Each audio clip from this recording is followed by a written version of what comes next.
Binawasan ang Good pondo job. niya ng halos 300 bilyon. Hindi nangyari yan sa kasaysayan ng mga naging Pangulo sa Pilipinas. Pinabayaan niya, hindi siya kumibo. Yung kabinete niya, hindi kumibo. Specific yun. 2024, binawasan, sinalaula ng Kongresong ito, 500 billion.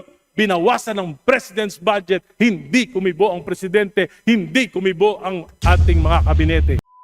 Magandang araw mga kababayan. Ito na naman po ang News That Matters at ating panonoorin dito sa video na to. Itong dalawang congressman nagkainitan dahil hindi ko sila magkasundo dito sa platapormang gusto nilang dapat sundin. At mga kababayan, pag-uusapan din po natin itong bangayan ni si Larry Gadon at saka si Senator Amy Marcos, mga kababayan. Pero bago tayo tumulak dyan sa mga video na yan, huwag nyo munang kalimutan i-share, like, subscribe lamang po para updated po tayo sa mga video na nangyari dito sa ating bansa. Eto, tumulak na po tayo dito sa pag-uusapan natin na to. Ayan, may breaking news tayo ngayon na itong si Senator Amy nangangalib ang kanyang buhay, mga kababayan. Pagkatapos itong binulgar na yung kanyang kapatid ay isang adiktos. Nako mga kababayan, ibinulgar ni Larry Gadon na meron daw itong bagman si Senator Amy Marcos dyan sa Ilocos, mga kababayan. Dito sa project nila sa DPWH, mga kababayan. Yan naman ang pasabog at belta ni Larry Gadon, mga kababayan, dito kay Senator Amy Marcos. Pagkatapos ni Amy Marcos magbunyag na itong kapatid niya ay isang adiktos, mga kababayan. Pasok na Larry Gadon, ano pang hinihintay mo? Nakakadismaya itong ginagawa ni Senator Amy Marcos na ito na sinisira niya hindi si BBM kundi sinisira niya yung buong pangalan ng mga Marcoses. Napakatagal ng panahon, more than 30 years, no? 36 years na niyuyurakan, sinisipa, dinadaganan, tinatadyakan ang kanilang pangalan sa paninira. Na ngayon na ang mga Pilipino ay nagising sa katotohanan na lahat ng paninira ay isinantabi nila at kanilang ibinoto si Pangulong Bongbong Marcos para maituwid ang kasaysayan at upang gumanda ang takbo ng Pilipinas at makabawi tayo sa lahat ng mga pangyayaring mga lumugmok sa ating bansa. Ngayon ay sinisira niya. Sinasabi pa niya na nag-drug user daw si BBM at yung kaya pinakasalan ni Lisa ay upang maging matuwid ang kanyang buhay. Napakalaking kalokohan yan. Huwag nating maliitin ang pagmamahal ni First Lady Lisa Araneta Marcos kay Pangulong Bongbong Marcos sapagkat noong panahon na yon ay dapang-dapa sila. Ang talagang kanyang minahal ang ating Pangulo noong panahon na hirap sila, noong panahon na niyuyurakan at tinatadyakan ang kanilang pangalan. At noong panahon na yon ay wala sa posisyon si Pangulong Bongbong Marcos. Noong pinakasalan siya, nilalait pa niya, panlalait pa yung ginagawa ni Senator Amy Marcos. Nasaan naman ang kanyang utak? Sana napunta ang utak mo, Amy? Kaibigan kita pero hindi ganyan dapat ang ginagawa mo. Sinisira mo yung pangalan ng buong pamilya nyo. Yan. Bakit? Kasi meron ka nahuhulinigan na yung iyong badman Yun. dyan sa DPWH ay malapit na raw kumanta sa aking pagkakaalam. Sa Yun, bumabawi si Larry Gadon, mga kababayan. Malapit na kumanta yung iyong bagman dyan sa Ilocos, yung mga DPWH projects na yan. At sa aming narinig din na si Diskaya pala ay contributor sa campaign mo, na donors mo rin sa campaign mo. At yung hindi ka napagbibigyan doon sa mga pwesto na gusto mong ipa-appoint. Kaya ikaw ay galit na galit sa iyong kapatid. Pero kung galit ka sa kapatid mo, dapat ay yan ay ipaglihim nyo lang sa inyong pamilya. Huwag mo idamay ang mga Pilipino, huwag mo idamay ang Pilipinas. Gayon Aray ko, sandali lang muna, Larry Gadon. Masyado kang para kang para kang ikaw na yung kapatid ni Senator Amy kung makapagsalita. Parang kulang na lang. Nababasa na yung mukha ko sa laway mo. Alam mo, mga kababayan, itong sila Larry Gadon, isa din ito sa mga kalyado ni BBM, mga kababayan. Nasa administrasyon din to, kaya ganito to kung makatalak to si Larry Gadon. Kulang na lang mababasa na yung mukha ko. Ayan mga kababayan, pagkatapos nung speech ni Amy Marcos, yung pagpapasabog niya na adiktos itong yung kanyang ading na si Bonget Jr., mga kababayan. Galit na galit naman na itong biglang rumesback naman yung mga aso ni BBM na itong si Larry Gadon na parang akala mo inagawan ng lollipop, kumagalit talagang nagagalit dito kay Amy Marcos. Wag mo nang pakialaman yan, Manong. Yung away nila, wag na tayong makialam dyan, magkapatid yan mas sila ang nakakaalam sa isa't isa. Di ba ho mga kababayan? Kayo maniniwala dito kay Gadon na sigaw ng talak dito. Kulang na lang na maliligo na tayo dito sa kanyang pasabog. O itong si Amy Marcos mga kababayan. Ilang taon silang magkasama ni Bongbong Jr. dyan sa palasyo. Since bata sila. Siyempre, alam ni Amy Marcos yung talagang buhay na itong ating presidente. Larry Gadon. Hindi mo man nakasama to ng lumaki. Baka dyan ka lang kung saan ka lang na lumaki. Hindi namin alam yung background mo. Hindi alam ni Madam Amy. Kaya wag mong pagsalitaan ng ganyan si Madam Amy. Ito na nga nagmagandang loob na nga siya na mapapasabugin yung kanyang kapatid, yung bahaw ng kanyang kapatid, tapos kinakampihan mo pa. Instead na dapat maawa ka nga sa kaibigan mo na itong ating presidente is dumadaan dito sa depression. Kaya nagda-drug siya, hindi na siya nakakatulog dahil dito sa problema na dulot ng corruption na ginawa nila Tambaloslos. Kasi mahirap po makialam talaga. Bago ka makialam dito, alamin mo muna yung usapan magkapatid. Balikan ulit natin tong si Mr. Super Mario Larry Gadon mga kababayan. Nira ka, magdi-destabilize ka ng gobyerno. Sino pinapahirapan mo? Ang mga Pilipino. Yan ba ang dapat mong gawin? Dapat mo ba sirain ang ating bansa? Sirang-sira na nga, bossing. Nasaan ang utak mo? At sinisiraan mo pa si BBM para ikaw ay makapagtakbo sa ticket ni Sara as Vice President. Yan pala ang plano mo, ha? Na magtumakbo kang Vice President kay Sara. Nasaan na? Nasaan ang lohika mo? Nasaan ang iyong isip na punta? Ha? Kinakampihan mo ang mga mamamatay tao, ang mga magnanakaw, ang mga korap. Hindi lang korap na sobrang corruption ang ginawa niyan. Diyan lang sa flood control project. Kung hindi pa dahil kay BBM, hindi mabubunyag yan. Tapos ngayon, ikaw pa ang kumakampi sa mga magnanakaw. Ano ka ba? Aray ko, bossing. Tama na po, bossing. Diba? Tama. Alam mo, bossing, kalma lang, kalma. Mag-uusap po kayo ni Senator Amy. Dahil si Senator Amy, nagmagandang loob lang siya kahapon. At sinabi niya lang kung ano yung nararamdaman niya, yung feelings niya. Huwag ho tayong magpapadala dito sa speech ni Madam Amy, bossing Larry Gadon. Dala lang ng hulang feelings mo yan. Pero mas mahalaga yung hidwaan nilang dalawang magkapatid. Kapatid sa kapatid. Kasi mahal ni Senator Amy ang kanyang kapatid. Yung bunso nilang kapatid. Ayaw niya na mapariwara ang ating presidente. Mas mainam na lang na wag na ho siyang maging presidente natin. Kasi pag tumatagal, kapag yan ang presidente natin, lalo lang tayong mabaon sa utang. At magkando loko-loko yung gobyerno natin. Bossing, maliwanag. Bago ka magsasalita, para daig mo rin yung naka-cocaine Kung magsalita ka yun, tignan mo yung itsura mo, dilat ka. Tignan mo yung itsura mo, bossing, kung parang wala ka pang katulog-tulog. Relax lang kayo. Kayo nila Claire Castro, masyado kayong defensive after this speech ni Madam Amy. Freedom of speech yan May permit tayong magsalita, ilabas ang ating mga saloobin. Kaya ikaw, naramdaman ko rin yung saloobin mo. Kasi ikaw, kapit tuko ka dito sa presidente natin. Kung totoong kaibigan mo siya, sabihin mo na sa kanya, kausapin mo para guminhawa ang ating buhay. Mahal na president, bumaba ka na lang. Mas mainam pa at least mapangalagaan niya yung kalusugan niya, makakatulog na siya ng maayos at makakapagparehab pa siya. Tumakbo kang Vice President kay Sara. Nasaan na? Nasaan ang lohika mo? Nasaan ang iyong isip na punta? Ha? Kinakampihan mo ang mga mamamatay tao, ang mga magnanakaw, ang mga korap. Hindi lang korap na sobrang corruption ang ginawa niyan. Diyan lang sa flood control project. Kung hindi pa dahil kay BBM. Uy, tumahimik yung bunganga mo. Anong corruption na pinagsasabi mo na sino bang nangurap? Sino bang yung namatayan sa administrasyon? Ito yung administrasyon ni BBM. Nakita mo ba yan sa Cebu? Alam mo ba yung pinagsasabi mo? Yung mga nawalan ng bahay doon, yung namatay, yung inanod yung kabahayan, Sinong may kagagawan dyan? Sana kung umupo ang presidente, nakalatag na ho yung plataforma, bossing. As a presidente, kung ikaw yung presidente namin, dapat pag upo mo pa lang, nilatag mo na yung plataforma. Lahat ng probinsya, ganito, ano yan, ayusin natin, ano bang kailangan dyan. Ganun ang presidente, yung hands-on ka, bossing.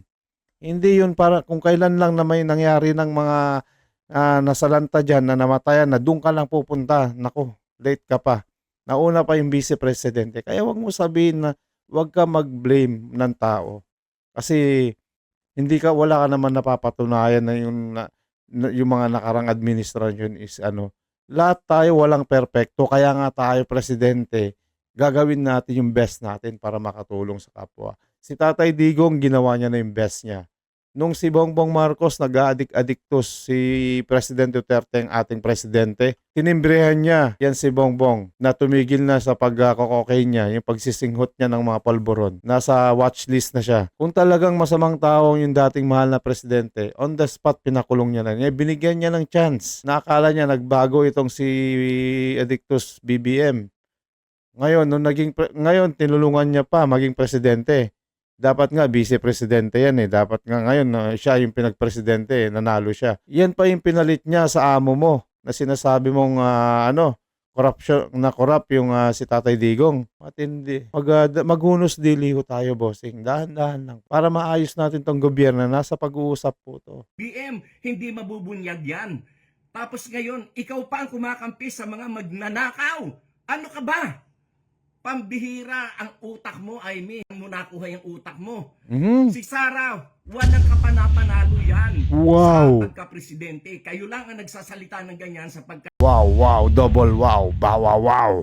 Paano mo naman nasasabing manghuhula ka ba? Diyos ka ba, gadon? Diyos ko, marap ka nga, pumunta ka nga dito sa tabi ko para jajaryoin kita, para maalimpungatan ka sa lakas ng tama mo. Alam mo po, Mr. Larry Gadon, wag mo muna tayo magsalita na hindi pa tapos. Yun na lang ang sasabihin ko sa'yo. Hintayin mo na lang yung 2028. Kung mag-umpisa yan, number 1 ka dyan sa COMELEC. Ikaw, bilangin mo kung hanggang matapos yung counting ng presidente, ha? Sure win na tayo. Wala na. Sino yung pantatapat nyo dito kay Madam VP? Sino bang mabango ngayon? Si Madam VP lang yung makakapag-lead sa atin, yung makakapag-prosper ng ating bansa. Mr. Larry Gadon, tandaan mo yan. Wala nang iba. Tignan mo yung nangyari ngayon. Asan na ba yung mga maharlika natin, yung gold reserve natin? Asan na ngayon? Nasa bulsa ninyo, lahat kayo mga kawatan, kayo nakinabang. Kaya ganyan na lang yung pagpakampi nyo sa ating presidente. Dahil kung talagang mahal yung presidente, kayo mismo na mga kawatan, kayo dapat ang concern sa kanya dahil kayo ang nagpakasasa, kayo nakinabang. Sabihin mo sa kanila, bumaba ka na lang, bossing, para naman na hindi humaba pa ang inyong buhay, magpagamot ka na, bossing. Ganun dapat kayo, kung talagang palibasa kayo, puro lang kayo pera eh. Habol nyo lang dito pera, imbis na makatulong kayo dito sa gobyerno. Nang pa kayo, lalo nyo pang dinadagdagan yung problema natin. Anak ng toko. At kinukondisyon nyo ang isip ng mga Pilipino dahil takot na takot kayo, takot na takot ang mga Duterte at ang kanilang mga tauhan na sangkot sa mga corruption, takot na takot kayo na kayo ay makukulong na. Kaya yan ang inyong pinagsisintir. Kaya kayo ay kinakalaban at binabagsak nyo ang gobyerno ni BBM. Hindi kayo mananalo sapagkat nasa likuran ni BBM ang milyon-milyon na mga Pilipino na naniniwala na buhay natin ngayon ay mas maganda at mas may tinatahak na direksyon kaysa naman nung nakaraang panahon na wala talaga, na wala, sabog-sabog lahat. Kaya mag-isip-isip ka, hindi ka namin papayagan dyan sa ginagawa mong yan sapagkat kami mismo, kami mga Marcos loyalist, kami mga taong mga Pilipino na naniniwala sa kagandahan ng ating demokrasya ang magiging kalaban mo. Hindi ka naman nanalo kahit kailan. Tumigil ka. Ang lakas ng tama mo. Matulog ka muna. Baka magnangaw-ngaw dito sa harap namin. Alas din ang tama mo. Kung ano-anong pinagsasabi mo, hindi mo alam pinagsasabi mo. Si Madam Amy ay sinabi niya lang yung kanyang nararamdaman sa kanyang kapatid as a kapatid. Dinaig mo pa si Madam Amy kung magsalita. Diyos ko, pabayaan na nga natin tong sabog na taong to. Wala naman tayo natutunan na maganda. Napaganda daw ang ating bansa ngayong sa administrasyon ni BBM. Paano napaganda? Nako, pinaiinit mo ang dugo ko, bossing eh. Tignan mo, pag nakatingin ka sa akin, parang nanggigigil ka na oh. Paano naging maganda yung bansa natin? Eh magkano yung dollars ngayon? Eh yung mga utang natin, bumaba yung deficit. Paano mo masasabi na yung loan natin ngayon, yung niloan ng amo mo, trilyon, yung pambayad, yung mga interest nung lang yun, pambayad natin, yung mga binabayaran lang natin, yung interest sa loan natin. Tapos paano, para mapatakbo lang tong gobyerno, ang ginagamit nating pondo, yung mga dollars na dumarating dito, yung mga saan tayo kukuha ng dollars? Kaya pasalamat ka sa OFW. Sumbatan dito tungkol nag-finger pointing sila sa mga dito sa nangyayari din na corruption. Yung puro corruption ang pag-uusapan natin ngayon mga kababayan. Mamaya ka na agad doon. Pero mga kababayan, magko-closing muna tayo dito kay Senator Amy. Ayan nga po mga kababayan, tagilid nga po si Senator Amy Marcos pagkatapos niya nga nilaglag yung kanyang kapatid. Hindi naman sa nilaglag, kung concern lang siya sa kanyang kapatid na bumaba na sa pwesto para maayos na yung kanyang kalusugan. Ngayon po, ang plano ng administrasyon ay papakulong tong si Amy Marcos na hinahanapan ngayon ng butas na katulad niyan na kung saan ini-involve nila dito sa corruption dito sa DPWH at saka tumatanggap ng campaign donor. Ang campaign donor niya yung Diskaya. Ito yung pahayag ni Larry Gadon, mga kababayan. Nagpabalitaktakan po sila ng nagtatapunan ng mga baho, mga kababayan. Eto mga kababayan, puntahan na po natin yung mga dalawang congressman naman na kung saan nagkakainitan sila tungkol dito sa corruption pa rin mga kababayan. Eto, tumulak na po tayo dyan. Mr. Speaker, kanina narinig ko yung katapusan ng speech ng ating kasamahan, si Congressman Erice, when he mentioned yung mga spokesperson ay nagpapalusot lang. Can he expound on the specifics of this crucial allegation? Well, Mr. Speaker, distinguished colleague, kita naman natin yung mga sagot ni spokesperson Claire Castro. Kung narinig po siya, kuminsan po, parang na-imagine ko, pag galit na galit sa akin yung asawa ko, ayaw ko na marinig yung mga susunod pang sasabihin. Sapagkat, bukod sa acerbic, nililigaw po at instead na magkaroon ng clarity sa mga tanong, ay binabalik lang po sa ibang mga issue. Kaya sa tingin ko Mr. po, Speaker, can we categorically ask the Honorable Erice what specific statement of the spokesperson is he referring to and is alleging to as palusot? well, for example, the 100 billion in insertions, dapat sagutin po yun. Hindi pwedeng sabihin na baliwala yun.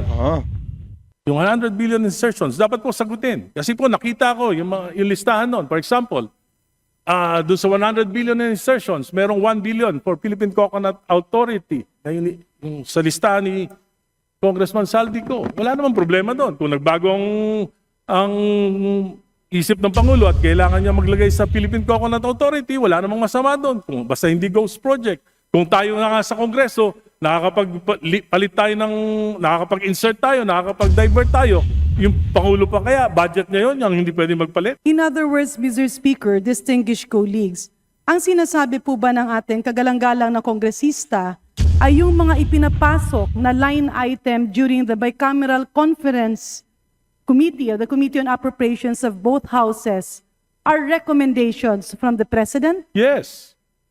Mr. And he Speaker, can change his mind anytime.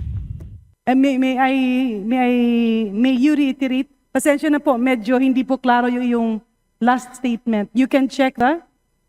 Yes, for example, as I have said earlier, Mr. Speaker, kung nagbago ang isip, because ang budget po ginagawa natin ng Executive Department January pa lang. So, bago po dumating sa atin yan, 8 months, 9 months, bago po yung approval, almost 9 months na. Maraming mga exigency ang serbisyo na pwedeng magbago ang isip ng Pangulo, na pwedeng siya mismo ang magrekomenda ng pagbabago ng budget. And Ang wala ibig pong masama sabihin- dyan. At for example nga, binibigyan ko na kayo ng specific example, at madaling malaman yan kung Pangulo nga o hindi ang nagpabago niyan. Patawag lang natin yung administrator ng Philippine Coconut Authority, tanong natin saan galing yung 1 billion na insertion. Hindi po ba Malalaman natin ang nararapat- katotohanan. Hindi po Tama. ba nararapat, Mr. Speaker, distinguished colleagues, nang dapat nating tanungin ay ang miyembro ng Bicameral Conference Committee dahil ito naman ang naging proponent doon sa mga alleged insertions.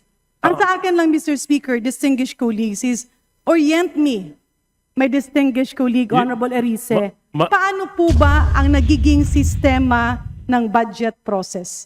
Kasi sa pagkakaintindi ko, ang budget call starts during the month of March, where all cabinets present, defend their budget. It reaches the cabinet sometime in April, and after that, it goes through the series of vetting, after which it is transmitted to the House, both houses, Congress and Senate, for deliberation after the State of the Nation address.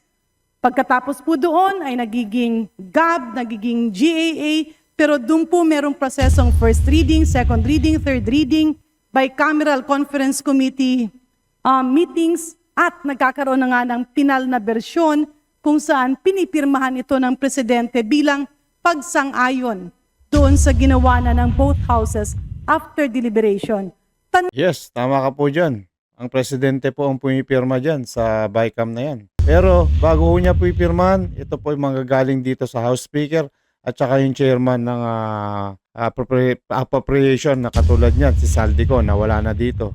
At saka si Congressman Romualdez, ba't di niyo patawag yung dating House Speaker natin? Nandyan ho siya. Ba't ho kayo nagsasayang lang ng oras dyan? Which is kayo yung mga congressman dyan, nakikinabang din naman kayo dyan sa mga insertions. Which is para para maganda yung usapan, tawagin nyo yung former House Speaker. Kaso wala naman hindi naman natin sila nakikita dahil nga po hindi lumalabas, tatago po. Nung Mr. Speaker, nagbago po ba ang prosesong ito? At kailan po ito nagbago? Noong 19 Congress po, Mr. Speaker, nagbago po dahil napaka-super majority ang ating Kongreso Alin po at ang napaka-malakas specific? po. Nung nakaraan po, wala po ako, nandun po kayo. Nung nakaraang 19 Congress, naroon po, Mr. Speaker, si Congresswoman Garin, ako po wala nung 19 Congress. Pero alam po natin na napakalakas po ng Committee on Appropriations Chairman noon na si Saldico. Congressman Saldico. Palagay ko po, hindi ganon, hindi mangyayari ito sa ating national budget. So ang naging problema, Mr. Speaker, ay ang naging kinatawan or head ng Committee on Appropriations, pero hindi na bago ang proseso ng pag-a-approve ng budget. Is that what I'm getting? Well, may mga pagbabago po dahil Alin meron po ang maging- specific na pagbabago, Mr. Speaker, For example sa po budget yung- process? Sa aking pagkakalam, yung small committee, hindi na po nalalaman ng mga miyembro ng kinatawan, yung mismong inaaprobahan at pinapasa sa Senado. So Pangalawa dito sa mga pagbabago, meron pa po. so dito Bukod sa po doon- pagbabago, Honorable Erice, nakasaad ba dito na yung presidente ay nagbibigay ng proposal during the bicameral conference committee meeting? Hindi po natin alam yan. Sila lang po nakakaalam. And this is precisely my Kaya nga po point. nagtatago na sila lahat. This is Lahat sila, wala na precisely rin my alam. point, Mr. Speaker, distinguished colleagues. Managot ang dapat managot. Kung That's- sino man Marami kayo ang dyan. lumait Mga at tahimik nanggulo dyan. ng proseso ay dapat managot. But we can't muddle the issue by finger pointing and saying na ito si Juan, ito si Maria, ito si ganito ang nagpasok. Mas lalong nagiging magulo ang sistema. Ang katotohanan, Mr. Speaker, with due respect, Honorable Arice, merong proseso, merong sistema. Nagkataon lang na malamang may umabuso. At yung pag-abuso na yon ay hindi mo pwedeng ituro sa kahit sino na walang preba. If we want to reform the system, let us reform the system through a transparent budget process. Yan. Huwag yung turo dito, turo doon kasi gulong-gulo na ang Pilipinas. Gulong-gulo na ang mga tao. Let's base our comments, our Mr. statements on facts. Kaya balikan natin. Kung puputulin natin May I ang abuso respond, na Mr. to, Speaker? May I Yes, respond? if I may, Mr. Speaker, Can we that's why allow my the gentlelady to question is, finish? kung puputulin natin ang problemang ito, let us not have motherhood statements. Let's have definite proposals to address the problem. So my question, Mr. Speaker, can the Honorable Erice enumerate the reforms that he believes are needed so that we will be guided to do this? Mr. Speaker, maliwanag po ang sinabi ko kung napakinggan niya. Sino po ang unang may responsibilidad? Ang Pangulo. 2023, GAA, sinalaula Yan. ng Kongreso. Binawasan Good job, ang pondo good job. niya ng halos 300 bilyon. Hindi nangyari yan sa kasaysayan ng mga naging Pangulo sa Pilipinas. Pinabayaan niya. Hindi siya kumibo. Yung kabinete niya, hindi kumibo. Specific yon. 2024, binawasan, sinalaula ng Kongresong ito, 500 billion. Binawasan ng President's budget, hindi kumibo ang Presidente, hindi kumibo ang ating mga kabinete. 2025, 473 billion, pati yung mga pondo para sa mga flagship projects ng Pangulo inalis. Kaya na-delay na lahat ng mga proyekto. Hindi pa rin kumibo ang Pangulo. Hindi pa rin kumibo ang kabinete. Number one na may problema, command responsibility ang ating Pangulo. Very specific yan. Pangalawa, pinsan ng Presidente. Ang ating speaker noon, si Speaker Romualdez. Hindi ba sila nag-uusap? Mr. Speaker, distinguished colleagues. Pangatlo, Can we allow the gentleman to finish? Yes, please. Pangatlo, kitang-kita naman natin. Balitang-balita, dalawa lang nag-uusap sa pagbabago ng budget. Yung mga member ng BICAM, hindi alam. Sinabi ni Senate Finance Chief Grace po, pinirmahan niya lang pero hindi siya alam. Ang si Senate President Chis Escudero lang at si Chairman Saldico lang ang nag-usap. Regular ba yun? Hindi po regular yun. Maliwanag po yung mga sinasabi ko. Specific. Mr. Speaker, ulitin ko lang po. Ang reformang narinig ko sa ating kagalang-galang na kulig ay hindi sang-ayon dun sa aking ekspektasyon, if I may. Pasensya na po. Kasi nga, ang tanong ko is, what are the specific reforms that we need? Unfortunately, what I am hearing are allegations, number one, binawasan ang mga budget. Number two, magpinsan ang presidente at ang speaker. Number three, nagpirmahan ay 2 tao lamang. Mr. Speaker, distinguished colleagues, andyan nga ang problema. Nakita ngayon ay hinahanapan ng solusyon. And if we are talking about reforms, the reforms should actually be on accountability, on transparency. Ano pang reforma? Number one, transparent budget process. Number two, napaka-imposible naman na pipirma ka ng mga bagay na hindi mo alam. Kasi ang pumipirma ng budget ay ang bicameral conference committee members. In other words, balikan natin. If we need reforms, babalik tayo, totoo ba na nahimik ang mga kabinete? Totoo ba na lahat ng budget ng kabinete, there are a lot of problems and that is why we are in this series of investigations. But it will just add chaos. If we will take advantage of the situation and instead of demanding for genuine reforms, we twist the situation and talk about politics. In other words, Mr. Speaker, distinguished colleagues, tama naman. Natuldukan ito, hanapan ng solusyon, and push for genuine reforms. Pero kung ang naging mali ay merong bumaluktot sa mga bagay na hindi dapat baluktutin, yun ang dapat managot. But we cannot pull down our people and our government by not proceeding to concrete investigations that will really pinpoint the problem of all of this. Mr. Maraming salamat, Mr. Speaker, and of course, with due courtesy to Congressman Erice, I am with you in calling for reforms. But if I may appeal, let us push for individual concrete reforms that Congress can perform. Maybe we can push forward for a situation like other parliaments, where members responsible for the budget are made to report on a quarterly basis, stating the update of each program, the rationale of each action, and the impact that it will provide to the Filipino people. Thank you very much, Mr. Speaker. Thank you very much, distinguished colleagues. Mr. Speaker, maliwanag po ang aking mga reforma na hinihingi sa Pangulo at sa Kongreso na ito.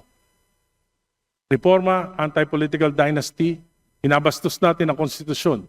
Ayaw natin magpasa ng anti-political dynasty bill o law sapagkat against our interests kahit na ang kahulugan nito ay hindi pagrespeto sa konstitusyon. At alam ko po na ang isa sa dahilan ng korupsyon, yung papataba ng mga political dynasties. Pangalawa, alam ko po, balimbingan, walang prinsipyo, pagpalit ng partido kung saan makikinabang, yan po ang pangalawang dahilan ng korupsyon. Pangatlo, campaign finance reform, hindi naman po makatwira na yung paggastos, kaya po bumabawi sa korupsyon. Pang-apat, hinihingi natin, empower natin yung ICI para maimbestigahan yung korupsyon. Nice. Maliwanag po yung mga hinihingi ko na reforma. Maliwanag. Kung sincere ang gobyerno, gagawin nila ito. Pero kung gusto business as usual, baka sakaling makalimutan ng tao, hindi gagalaw ang gobyerno. At ang hinihingi ko po, hindi extra-constitutional. Hindi ko pinagre-resign si BBM. Ang sinasabi ko po, within the framework of the Constitution, we should initiate reform. Para naman sa bayan, wag naman para sa sarili na lamang. Salamat po. Ayan po mga kababayan, napakaganda po ng mensahe.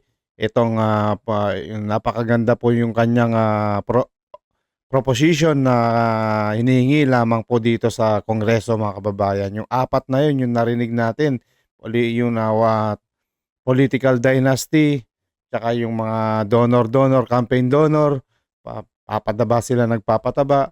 Ang gusto, yung reforma, gusto niya natin ng reforma mga kababayan. Yun po ang narinig natin dito sa dalawang congressman na ito mga kababayan. Pero yung isa po, taliwas po yung sa kanyang sa kanyang opinion, yung isang congresswoman na kung saan mukhang hindi ho siya sang-ayon dito kay Congressman Erice. Kasi po yung congresswoman na yun is under our government administration. So, alam nyo na, focus, alyado, kaya nagkaroon po ng konting initan na kung saan nagtaasan na sila ng boss. Hanggang dyan na lang ho muna tayo mga kababayan. Maraming salamat po. Ito po ang News That Matters at huwag niyong kalimutan i-share, like, subscribe lagi para nakapa-updated po tayo sa mga kaganapan dito sa ating bansa. Maraming salamat po. Mag-iingat po kayo lagi. And God bless.